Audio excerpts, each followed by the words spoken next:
Hey y'all, I'm Wilson. Welcome to my little shop here. Gonna do a quick video this morning. I gotta get to work, so I gotta make it kind of quick, but I'm trying to do more of these videos, so I'm gonna do a follow-up to the video I did yesterday. I was on here yesterday kind of just playing around with some wood I got here. This is some dunnage. Dunnage, like I was saying yesterday, dunnage is what comes under pallets. Pallets and plywood, lumber, anything like that. They stick it under there so it's up off the ground for the forklift to get under it. It's just what you set the stuff on to keep it off the ground. You get stuff from other countries, there's no telling what you're going to get as dunnage. And this is all mahogany right here, except for one piece. One piece is Spanish cedar. And that's what I was on here yesterday, kind of letting everybody see if they could pick out the piece of Spanish cedar. It's hard to do visually, and I got a bunch of different types of mahogany here. That's the only downfall to collecting dunnage and stuff like that. You never know what you're going to get, and it's going to be all different. But this is all mahogany.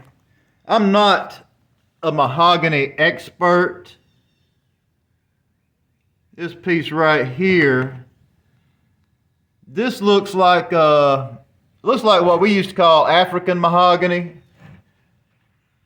I used to work for a shop about 30 years ago. He did front door units, and he did a lot of mahogany. This was before before they put a ban on importing mahogany. I don't even know what the laws are on it now, but I know back then he was doing all kind of door units. And then they had a ban on mahogany. They couldn't export it, couldn't import it. It was real hard to get anyway. Got crazy expensive. So he started doing doors out of Spanish cedar.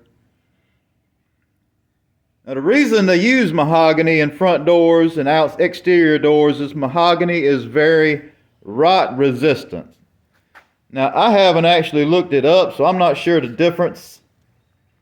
I'm not sure what Spanish cedar ends up being as far on the rot resistant scale. I know mahogany, we've buried a piece of it and left it there for a couple of years, pulled it out, and shit, once we planed it, you could still use it. It was great. We were just kind of testing it out. But anyway, like I say, this looks like what we used to call African mahogany. I've got this piece right here. This kind of makes me think of sapele. Like I say, I'm not an expert on this. I haven't used a whole lot of sapele, and I don't know the difference between sapele and actual mahogany. What I have used of it, this is the look that it was. A little bit darker, seems like it's a little bit harder. I got this right here. Hard to tell on the video. This one to me looks like what we used to call Philippine mahogany, which is not actually mahogany. It's Luan or Veranti, they call it different things. But around here we always just called it Philippine mahogany. I'm not sure if that's what that is or not. It's what it looks like. And move this stuff out the way. Like I say, it's not really mahogany. It's real interesting to Google the different woods. I haven't been through that. I didn't want to Google it and then come tell you all kind of facts from Google. I'm just going to show you what I know about it. And if y'all want to look it up, then look it up. I got this piece right here. That's my Spanish cedar. That's my piece of Spanish cedar right there. I'll show you what else I got here. This looks like another piece of African mahogany right here. And of course you can tell the difference between the Spanish cedar and the mahogany by the smell. But after it's been cut for a while, that smell kind of dies down. And then when you're looking at it on a video, you can't tell the smell anyway, so it's real hard to tell. I've got more mahogany here. These two, I wish I had more of these. Good Lord, that is a beautiful piece. I don't know if you can really, I can see it on the video. You can see how it changes color when I turn the phone to different angles. I think these two pieces came out the same board actually. But that is the beauty of mahogany, or really any kind of wood that's really sought after wood. If you look at it real close, you'll see that it has like almost a holographic quality. It's not like you're looking at the board, it's like you're looking into the board. And that is what is really sought after if you're doing a fine furniture project. For kitchens, it's a little unnecessary. I like to be a little bit more utilitarian on kitchens and shit like that. But anyway, I'm just running my mouth here. And this piece right here, this piece, just at a glance, I thought it was a piece of walnut at first, but then when I looked at it a little closer, it's just a piece of weathered mahogany. This one I have not run through the planer. And after I go over this Spanish cedar, that's what I'm going to do. I'm going to take that and I'm going to run that through the planer for you. And I'm going to let you see just how that pops after it runs through. Anyway, my Spanish cedar. If you're physically there, you can tell it's a lot lighter. I know the boards are different sizes, but you can tell how solid it is. Mahogany is a lot more dense, a lot heavier. Spanish cedar's a lot lighter. You can dent it with a fingernail if you really try hard enough.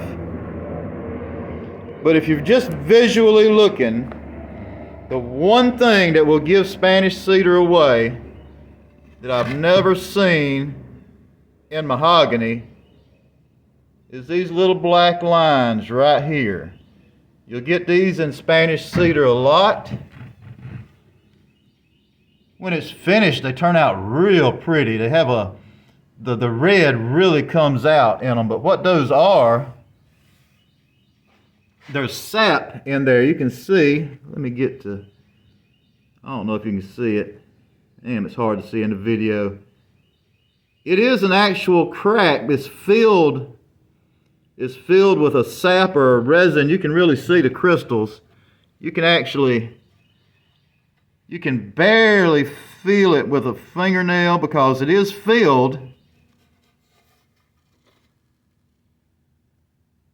And it turns out beautiful when it's finished. Like I say, that red really pops out. But I've never seen those in mahogany.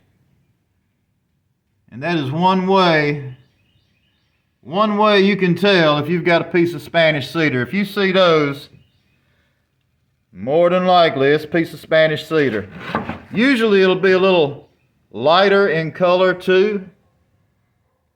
But you can see it's real close. I mean, just visually looking at it, yeah, it's hard to tell unless you just really know. But anyway, I got to get out of here and get to work. So that's some of the stuff I've got here. We've got a couple of boards here.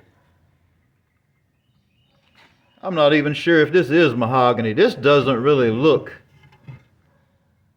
like mahogany. I'm not even sure what it is. It might be.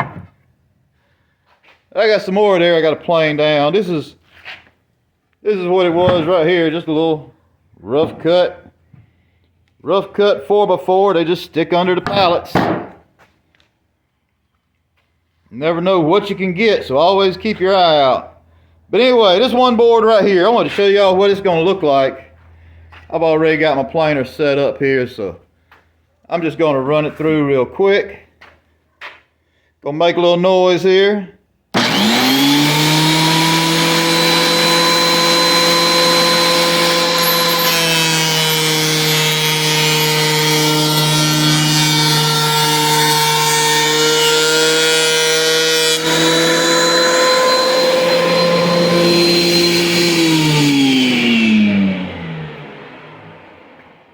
And that piece. Just look at how that piece cleaned up. It's amazing. You can find a piece of mahogany that's been sitting outside, weathered, beat up. Take it, run it through that planer. Let it sit in your shop for a little bit, dry out. Run it through that planer, and that is just, it's beautiful on the inside. That's just one of them things. Never judge by the outside, because you never know what's underneath. Anyway, that's it for today. Like I say, I'm trying to get more on these videos. I'm trying to get more out there. I am at the point to where I'm fixing, probably tonight, I'm fixing to start bringing my next project on in the shop. I've got it in my shed. I had to move it out to my shed to get some stuff done out here. But I'm going to go ahead and move that next project out here. And I've got some 2x4s there. I got to rebuild that wall. If y'all watched the other videos, y'all know this shop is in bad shape. I've been back here, jacked up the roof, rebuilt that wall. I started come around the corner. Now I've got to finish rebuilding this wall, but this wall was halfway solid. Around front here, around this wall and around front, it is real close to falling down, and I got daylight. Y'all can see my big hole where they had that fiberglass skylight.